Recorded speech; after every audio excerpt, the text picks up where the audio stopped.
السلام عليكم ورحمة الله وبركاته.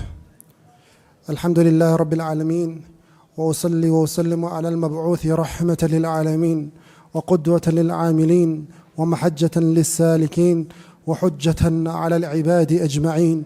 بعثه الله بالإيمان ناديا وإلى الدار السلام داعية. أيها الأحبة, we are continuing with our lecture series regarding the book of Siyam, the book of fasting. This is a series of fiqh. We're using the book from the website durar.net. There's a very good compilation of books on this website in Arabic language, DORAR.net. So if you know the Arabic language, you can benefit a lot from this site, DORAR.net. So that's the reason I'm reading from the phone, because I'm reading the book. I'm reading from the book. I was asked the question, Sheikh, why are you using a book these days? Yes, you have to use a book, not always depending on the hifth and the memory. The scholars, they used to say it's highly regarded for a student of knowledge to memorize knowledge. What you enter with in the washroom is what is considered knowledge. That's what the scholars say. What you keep in your heart is knowledge, not the books that you compile. Al-ilmu ma fi suduri la ma fi sutur. So it's very important to memorize knowledge. But when it comes to teaching or reading the hadith of Prophet alayhi salatu wasalam, the scholars prefer the scholar who gives knowledge from the books, because his mistakes will be fewer. The scholar who gives knowledge from the books, his mistakes will be fewer. So you find a scholar like Waqi' ibn Jarrah al-Ru'asi, one of the great scholars of hadith. This man used to memorize hundreds of thousands of hadith like Qul Wallahu Ahad. But he made many mistakes when he was narrating the hadith. Sometimes he changes the name in the narrator, sometimes he changes something in the matan. You can make a mistake. Al-hifdu khawwan. Regardless of how much memorization you have done, you'll still make a mistake. But the book, Bukhari, Imam Bukhari is an imam, but even him, he prefers the book. We're taking some issues today or tonight with regards to the moon of Ramadan. When are Muslims supposed to sight for the new moon? Are you supposed to follow the local moon or the international moon? How many witnesses are required for you to enter the month of Ramadan? How many witnesses are required for you that they have seen the moon for you to come out of the month of Ramadan? And who are the people that are exempted from Ramadan? Some of the categories we shall take tonight. So the first question, seeking the new moon, as we shall be seeking it next week, is a communal obligation. It is fardu kifaya. It is an obligation that some of the Muslims must perform, and no sin will fall on the rest. There's two types of obligation. There's fardu ayn and fardu kifaya. Fardu ayn is an individual obligation. Each one of us have to do it. If any of us fail to do it, that person gets a sin. Then there's fardu kifaya, a communal obligation where it's people from the ummah take up this obligation and they do it. So they go, they seek the new moon and they sight it and they inform the Muslims. So sighting the new moon, ikhwani fillah, is a communal obligation. The second issue, ikhwani fillah, you have to confirm the new month on the 29th. We are in Sha'ban right now. On the 29th of Sha'ban, just before sunset therein, you start looking for the new moon. If you see the new moon, then you have entered the fast of Ramadan. If you do not see the new moon because of the clouds or any other reason it's not there, then you have to finish the days of Sha'ban. You have to finish 30 days of Sha'ban. And this has no khilaf amongst the Muslims. يجب صيام رمضان إذا رأى الناس الهلال. You only fast Ramadan when you see the moon. Do not follow the astronomical calculations. Do not follow anything else apart from sight. How many witnesses are required for you to confirm that the month of Ramadan has entered? How many witnesses are required for us as Muslims to begin the fast? It is sufficient to have one witness that is upright in character. Only one person is sufficient. If this one person upright and accepted his witness and he says he has seen the moon, then all of us have to fast based on this one witness. Type. if his witness is acceptable, it's accepted by the qadi or the hakim or the leader, then you have to fast. The Prophet ﷺ, he says, عن ابن عمر رضي الله عنهما قال ترى الناس الهلال. People were seeking to sight the moon. فأخبرت رسول الله صلى الله عليه وسلم أني رأيته. And I informed the Prophet ﷺ that I saw the moon. فصامه, so he fasted that day. Ibn Umar is the only one who saw the moon. Ibn Umar رضي الله عنهما says, I saw the moon. It says the Prophet, oh Prophet, I have seen the moon. So the Prophet fasted. وأمر الناس بصيامه, and he commanded the people to fast. So it's sufficient for you to, one witness is sufficient. طيب, if one person has seen the moon, by his witness is not accepted. Are you together? He has seen the moon, he's 100% sure he's seen the moon. But for whatever reason, his witness is not accepted by the Muslims. The Muslims will not fast. That's clear, because they've not accepted his witness. But what about this person himself? He is no longer in a state of doubt, he is now in a state of certainty. I have seen the moon. Have you understood the issue? That is specific to him, because he has seen the moon. Does he follow the ummah or the crowd, or does he follow himself? Because he has cited, the Prophet ﷺ says, Sumu li ru'yati, fast when you see it. He has seen it. Have you understood the question? So the scholars have differed upon this issue. The majority of the scholars, they say he should fast by himself. He should fast by himself. The minority of the scholars, they say he should not fast, rather he should be with the community so that he does not bring any division to society. He should always, the ummah should go as one. The ummah should go as one.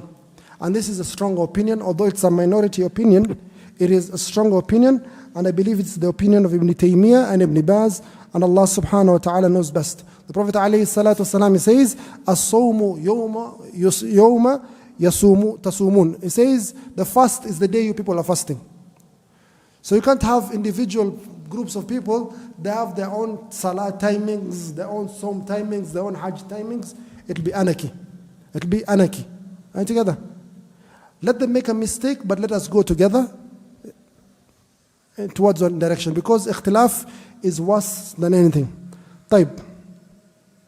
The next issue, ikhwani fillah, is the issue of the local moon versus the international moon. What are you supposed to follow as a Muslim? Are you following the moon in your locality, or are you following the moon that is seen anywhere in the world? The majority of the scholars, ikhwani fillah, from the Hanafiya, from the Malikiya, from the Hanabila, they say you follow the international moon. He says, the Shaykh here, فإنه يجب الصوم على الجميع مطلقا. He says, إذا رأى أهل بلد الهلال. When a group of Muslims in a country see the moon, فإنه يجب الصوم على الجميع مطلقا. It is compulsory on all the Muslims of all the world to fast. So if a part of the world the moon is seen, the new moon is seen, all the Muslims in the world must fast. وهذا مذهب الجمهور من الحنفية والمالكية والحنابلة. So these three madhabs, al-Hanafiya, wal-Malikiya, al-Hanabila, they say you follow the international moon. That's the first opinion. Allah subhanahu wa ta'ala says, فَمَنْ شَهِدَ مِنْكُمُ الشَّهَرَ فَلْيَصُمْ. Whoever of you witnesses the month or the new moon, then fast. Allah is directing this verse to all the Muslims, not to a group of the Muslims. He says, minkum, from you. You are one ummah. This ummah is one ummah. There's not one ummah in Andalus, another ummah in Africa, another ummah in East Africa. No. This entire ummah, regardless of the breadth or the width or the length of their countries and how far they are, it is one ummah. Allah subhanahu wa ta'ala says, فَمَنْ شَهِدَ مِنْكُمُ الشَّهَرَ فَلْيَصُمْ. Whoever witnesses the new moon, then they should fast. The second evidence, the Prophet ﷺ says, Sumu li ru'yati, that you should fast when you see it. This command is for all the Muslims. It's not a specific nation from amongst the Muslims. طيب, the second opinion, it's also a strong opinion, that's followed by the Shafi'iyya and followed also by many in our country, is that you follow the local moon. Ibn Abbas radiallahu anhuma, there's a man called Qurayb. He was in Syria, in Sham. They saw the moon on Friday. and they started fasting Ramadan. This Qurayb left Syria and he went to Medina. Then Ibn Abbas asks him, as we started fasting on Saturday, when did you guys start? He says we started in Sham on Friday. We saw the moon on Friday. Ibn Abbas says we saw the moon on Saturday, so we started fasting on Saturday. This is the opinion of Ibn Abbas radhiallahu anhuma. However, when you look at both opinions, yes, they're strong. There's no need for us to fight upon it. But it creates many issues when you have a local moon. There are so many issues that do not appear when we are one ummah, one month, we follow one moon. For example, Ikhwani Fillah, it's very strange sometimes we find brothers, people in Arafah. I can travel from here to Mecca in hours. People on Arafah, then you're saying, they're in Arafah, but my Arafah is tomorrow based on the local moon. How is it? Arafah is a place where people are standing. The day people are doing the ibadah of Arafah, then you're saying your Arafah is the next day. It's a very confusing issue. An issue also arises, you started your Ramadan here 2 days before. You go to a different country, they started 2 days after you. So you end up fasting 32 days because you have to follow that new country you've gone to. Confusion is not confusion. It's confusion. A simple issue also, tamattu'. Allah subhanahu wa ta'ala says, إِنَّ عِدَّةَ شُهُورِ عِنْدَ اللَّهِ 12 شهرا في كتاب الله يوم خلق السماوات والأرض منها 4 حرم. Allah subhanahu wa ta'ala, when He created the world, He made sure there are 12 months. No one disagrees, even the Christians don't disagree there are 12 months. From these 12 months, there are 4 that are sacred. Dhul Qa'dah, Dhul Hijjah, Muharram and Rajab. Now together, these are sacred months. Now, how will you determine you're in a sacred month when there's a difference in moons? Someone is in Rajab, but no, you are still the month before or in the month after. There's some confusion. Hajj, Ikhwani Fillah, there's Hajj Tamattu'. You can perform Hajj where you combine Umrah and Hajj together. The months of Hajj begin from the 1st of Shawwal. The 1st of Shawwal is when you can start your Hajj. You can go 1st of Shawwal, you do your Umrah, then you wait for the 8th of Dhul Hijjah and you perform your Hajj and you're considered to have done Tamattu'. Hajj Tamattu'. Hajj is of 3 types. Someone lives here on the 1st of Shawwal based on his local moon. He wants to go perform Hajj Tamattu'. He passes Lamlam, he says, Labbaik Allahumma Umrah. He's performing Umrah first, then he goes to perform Hajj. He reaches, then the people of Saudi, no, their Shawwal is the day after. You have messed up his Hajj. Based on this, there's a lot of confusion when you have many timetables. And this confusion does not occur, when we have one moon, we all follow one. The Qibla is one, the Ummah is one, inshallah the Khalifa will come back, one, we should be one nation with all our ibadah. Monday is one. Is there any place you can go that's maybe in hours, but it's still Monday, still Tuesday, still Wednesday. It's not like here today is what, Saturday. Is it Wednesday in Brazil or Sunday elsewhere? This is anarchy, when we're having all these differences. And you can understand from those periods that distance was very far. Traveling from Medina to Syria takes a distance of 1 month. Here you can travel around the entire world in less than 24 hours. So you should not use the same fiqh that you're using there on this issue in particular with our fiqh right now. But we follow whatever opinion you prepare. But the strong opinion, no doubt, is that we Muslims should follow one moon type. The next issue, Ikhwani Fillah, are you allowed to use satellites? Satellites are the ones orbiting the earth to view the moon. No, you're not allowed to use satellites to view the new moon. The view is of the person on earth. The view is of the person on earth. Let's come to that issue. The view is of the person on earth. So someone has gone to the International Space Station. Are you together? They have to fast Ramadan. Will they fast Ramadan based on the moon they see in space or based on the moon of the people of earth? They have to fast Ramadan based on the moon of the people on earth. Even if they reach as far as Mars, even if they go away, they have to follow the moon of the people of earth. Hence, enforcing the argument or the point of having one moon for all the Muslims.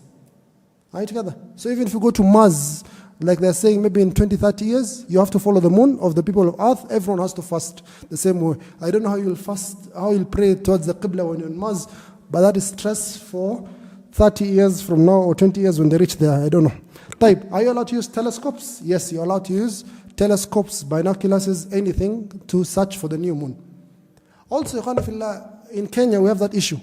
When they're saying we are going to follow the local moon, the question that comes, it's a logical question. What are the boundaries of this locality you're talking about? What are the boundaries of this locality that you're talking about? Because you've seen it clearly, and it's not going against anyone. You see sometimes the moon, I had this 1 year, the moon has been seen in Wajir, or it's been seen in Mandera. These are townships in Kenya. Then they tell you, no, we only follow the moon of this part of Kenya. I don't want to mention names. Or we follow the moon. I had one of them saying, we follow the moon of the people of Tariqah, the Sufis. We only follow the moon that the Sufis have seen. We do not follow the moon of the Wahhabis. The Wahhabis have their own moon and the Sufis have their own moon. Is this an issue to bring sectarian issue? This is a pillar of Islam. It's not something for you to put your desires to follow your sect. Are you together? What is that locality? What is the evidence for you to say that the moon, if it has been seen in point X, it does not apply to point Y? You have seen it in Wajir. That is a different locality from you're getting. Who had that scientific or that logic or that correct manner of demarcating these borders? It's problematic, true or false? Where does the border start? Where does it end? Time. The next issue, Fillah, is a person who does not know which month it is. You're a prisoner, Fillah. And this happened, Fillah. If you look at the brothers who were taken to Guantanamo, they were blindfolded for months. So they do not know the time of Salah. So they have to make their own fair assumptions and they pray Salah at the time they think each Salah is. Also, Ramadan came. They do not know which month they are in. So what do you do when you're in a prison or you have been thrown in a dungeon? You can see the images coming out of Gaza right now. People are blindfolded. They have been removed all their clothes. What are such people supposed to do? They have to estimate based on the best of their capability. So that brother or that old man or that young boy or that young man who is in the beaches of Gaza, he's been blindfolded, handcuffed. He has to assume, maybe Fajr was like 3 hours ago. Let me wait another 2 hours, then I pray Dhuhr. He approximates. He doesn't even know the time. He just has to make a simple approximation with Salah. And if he's able to talk to the brothers next to each other, they say each other, let's pray Dhuhr, let's pray Asr, and they pray. Even if it's the wrong time, their Salah is going to be accepted. As long as they don't, if they later on they come to know that they prayed before time, then they should pay back the Salah, of course. But most of the time they will not know with regards to Salah. The same for Som. Som, they should try to the best to estimate. If it is the month of Ramadan, they should fast this pillar. Are you together? So the first issue is someone assumes that Ramadan has entered and he starts fasting. There are four scenarios. There are four scenarios. Scenario number one, is that he fasted a day or a month he thought was Ramadan and he was correct. He fasted a month that was Ramadan and he was correct. What is the ruling of such a person? He has fasted and he has completed his ibadah as required. He doesn't need to pay. That's an agreement. He assumed or he made an assumption and he was correct in his assumption. Type. The second scenario, he says, he fasts a month that he thinks is Ramadan and moves on with life. He does not know completely, was that month truly Ramadan or not? He does not know completely. He was thrown into some hole or a dungeon, he was blindfolded, he does not know completely. Was I correct or not correct? What's the ruling of such a person? Moves on with life. He has, as far as concerned, he has fulfilled his obligation. Are you together? He does not know, was he correct, was he wrong? He assumed this month was Ramadan, he fasted it. He does not know completely. He moves on with life. The third scenario, is someone who fasts a month that he thinks is Ramadan. Then later on, he discovers that he fasted Not Ramadan, he fasted Sha'ban. He fasted before Ramadan entered. Understood the question? He fasted before the month of Ramadan and he fasted Sha'ban. Or he fasted Jamad al-Akhir. Or he fasted Rajab. Or whichever months from the months that come before Ramadan. Type. Such a person must repeat his Ramadan because he performed an ibadah before its time. Ibadah cannot be performed before its time. The same with Salah. If you pray Salah before its time, you have to repeat the Salah. If you pray Salah before its time, you must repeat the Salah. Type. The fourth scenario is someone who fasts a month that he thinks it's Ramadan. Then he discovers later on that he fasted actually, not Ramadan, he fasted in Shawwal. Are you together? What's the ruling of such a person? He has fasted Ramadan, he has nothing to pay. Even if he fasted late, it was not out of neglect, it was not out of his own ma'asiyah or anything. It was a darura that made him not know the months, and he fasted after as ibadah is done. He fasted after you can, because it's a time that is accepted for you to pay back the days you missed in Ramadan. It is also a time accepted for you to fast Ramadan if you didn't know the time. Those are the four scenarios. I repeat them, you'll catch them from the video, inshallah. The first one, let's start with the first one again. The first one, you assume a month is Ramadan and you're correct. What do? You're okay. You're okay. The second one, you assume a month is Ramadan and you fast it. But you never know, was I correct or was I not correct? You don't know. You never get that knowledge. You're not sure completely. Move on with life. You're done. That wajib has already been fulfilled. Allah will not hold it to account. The third scenario, is you fast a month you think that is Ramadan. But later on it becomes clear to you that you actually fasted days that were way before Ramadan. So you have to repeat that ibadah again. You have to pay back those 30 days. Type. The fourth scenario is that you fast a month you think that is Ramadan. Later on it becomes clear to you that you actually fasted after. So you have fulfilled your obligation, except if you fasted on days that you're not allowed to fast, e.g. the days of Eid. So if you fasted on the days of Eid, maybe you fasted Shawwal instead of Ramadan. So the fast of Shawwal, of course, is not going to be accepted. It's haram for you to fast the fast of Shawwal. Type. Also, a mistake people make is that, and it's a form of extremism in a way, is that 29 days of Sha'ban has passed, you have not seen the moon. So you fast on the 30th of Sha'ban. You say, perhaps, maybe I made a mistake. Maybe it's Ramadan, just to be on the safe side. That is known as Yawm Shak, the day of doubt. It is haram for you to fast such a day, or it's haram basically. The hadith says it's haram.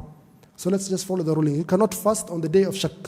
Also, there has to be a division or a separation between your obligatory fasts and your sunnah fasts. They cannot be connecting.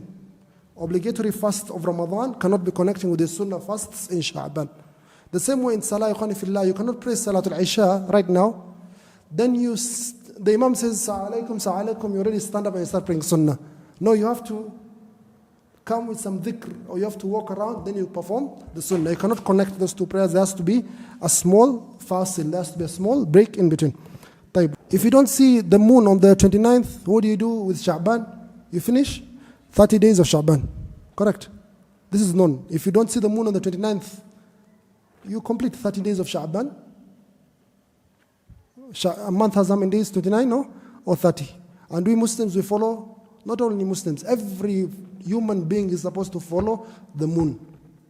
You cannot stand up one day, look at the sun and say today is the middle of the month or the end of the month. The moon was kept there for that purpose. To know the months, you have to use the moon. The moon has a cycle, 28 and a quarter days or something like that.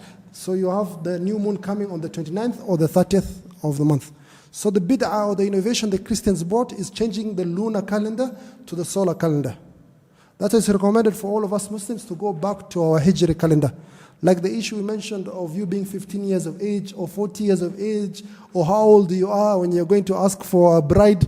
Don't lie to your age. Most of you are 1 year older based on the Hijri calendar type. Oski Abdul Wahab. Type. Are you allowed to use astronomical calculations? It's easy to know where the moon will be based on calculations. Are you allowed to use these mathematical calculations? Even if they're accurate to the dot, you're not allowed to use. The Muslims are required to fast and to follow the months based on sight. So follow the moon. Don't follow these calculations. Type. That's with regard entering the month of Ramadan. Coming out of the month of Ramadan, or the new moon of Ramadan. How many witnesses are required for you, O Muslims, for you to view a new month? It is required, Ikhwani Fillah, 2 witnesses to come out of Ramadan. To come into Ramadan, you need 1. To come out of Ramadan into Shawwal, you need 2. You need at least 2 witnesses. They have seen the new moon. Taib, the very important issue here. He says, how many people are required for them to witness that the new moon has been seen? We have said, for the month of Shawwal, 2. For the month of Ramadan, 1. Taib. If a person sees the moon of Shawwal by himself, is he allowed to break his fast? Or he should follow the Muslims? He should follow the Muslims, as we said before. You see here now the Jumhur, the majority of the scholars, when entering Ramadan, they said he should fast himself. That same majority right now are saying when it comes to Eid, no, he should not follow himself, he should follow the majority, they should follow the Ummah. So just be consistent with both sides. Enter Ramadan, follow the Ummah. Entering Shawwal, follow the Ummah. If your witness is not accepted, then follow the rest of the Muslims. Do not be an individual, do not go by yourself. Taib says, so if you don't see the moon of Shawwal, you have finished Ramadan how many days? 30 days. Taib. What happens if you finish 30 days on the 30th day of Ramadan? You start fasting. Then at 11 or at 12 or at 1, a brother comes, or good brothers, scholars, let even say scholars, they say we have seen the moon, and they swear upon it. Understood the question? 30th of Ramadan, you've all started fasting. You have taken your suhoor, you have done your ibadah, then you get excellent brothers, people whose witness is very strong, and they say we have seen the moon of Eid. Today is the day of Eid. What are you supposed to do? No? Yes, you break your fast. There's no doubt you do what? You break your fast. If it is after the time of noon, then you cannot pray Salatul Eid. You can pray Salatul Eid the day after, according to some scholars. Are you together? Taib. But there's one condition on these elders that have come. They must have seen the moon at night. The moon must have been a night moon. If the moon is seen on the 30th day, even if it's all of us, any of us see the moon on the 30th day of Ramadan, we continue fasting.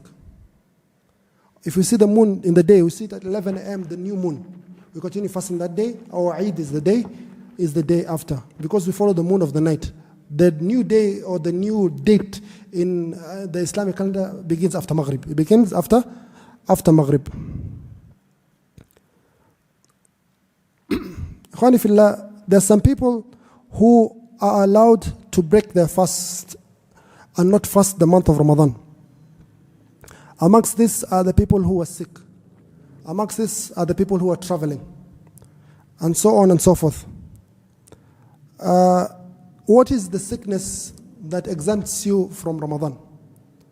What is the compensation or the penalty you pay if you're not going to fast Ramadan? Is any type of sickness an excuse for you not to fast Ramadan? A simple cough or a simple flu or a headache, is that sickness accepted for you not to fast Ramadan? What is that type of sickness? What if it's a sickness that is a terminal sickness? You have cancer, for example. Even this term, terminal sickness, there are some diseases, that are terminal sicknesses, yes, but they're not quite, they have discovered ways of prolonging your life despite, like something like AIDS. Someone has AIDS, yes, it's a terminal sickness. I don't know if it has changed, but they have antiretroviral drugs and things that prolong the life of such a person for many years. Does such a person fall into the same group of people who have a sickness that is terminal? Inshallah, we shall look at these issues and also the issues of the traveler. When are you considered a traveler? What happens if you're a traveler, then you reach your place of residency? Do you continue with your iftar or you must start fasting? What is the distance required for you to be considered a traveler and not a traveler, and so on and so forth? Is the woman who's breastfeeding or pregnant, is she exempted from fasting, or she has to pay it back, or she's forever exempted? We shall take these issues inshallah in the forthcoming night. Wa akhiru da'wana alhamdulillah rabbil alameen. Wassalamu alaikum wa rahmatullahi wa barakatuh. Any questions? No. He's asking if there are two reputable countries that have fast on 2 separate days. Who do you follow? I can't give you a direct answer. Follow the one that you see is closest to the truth in your heart. Right? But usually, you find most of these countries in the Middle East, they have a common day that they all fast. You will not find Saudi fasting one day and Qatar and Egypt fasting a different day, for example. This is where Islam came from. This is the birthplace of Islam. This is the birthplace of Prophet Muhammad ﷺ. This is where the Qibla of the Muslims is. I believe we should all follow a particular moon. If we agree as Muslims, or we have one leader, he should make us follow one particular moon of that place. So we follow the one that is closest to your heart. Even the issue of some scholars, one scholar tells you left, one scholar tells you right. For example, he tells you haram or halal or something. Follow the scholar that your heart, you see this scholar, not out of blindness, but you see that this scholar, I see is more sincere or is more knowledgeable, or his opinion is followed by many people, or many scholars agree more with him than. You have to look at a number of factors, inshallah. Now, any other questions? Now, inshallah, we'll continue tomorrow. Wa akhiru da'wana alhamdulillah rabbil alamin.